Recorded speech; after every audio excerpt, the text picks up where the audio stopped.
قل إن كان آباؤكم وأبناؤكم وإخوانكم وأزواجكم وعشيرتكم وأموال اقترفتموها وتجارة تخشون كسادها ومساكن ترضونها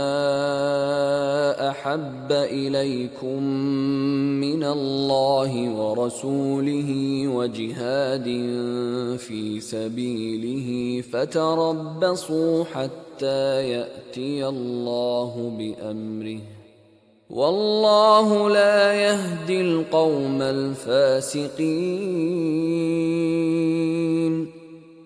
کہہ دو کہ اگر تمہارے باپ اور بیٹے اور بھائی اور عورتیں اور خاندان کے آدمی اور مال جو تم کماتے ہو اور تجارت جس کے بند ہونے سے ڈرتے ہو اور مکانات جن کو پسند کرتے ہو خدا اور اس کے رسول سے اور خدا کی راہ میں جہاد کرنے سے تمہیں زیادہ عزیز ہوں تو ٹھہرے رہو یہاں تک کہ خدا اپنا حکم یعنی عذاب بھیجے اور خدا نافرمان لوگوں کو ہدایت نہیں دیا کرتا۔ Say, O Muhammad, if your fathers, your sons, your brothers, your wives, your relatives, wealth which you have obtained, commerce wherein you fear decline,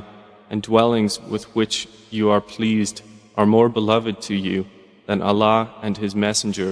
and jihad in His cause, then wait until Allah executes His command, and Allah does not guide the defiantly disobedient people.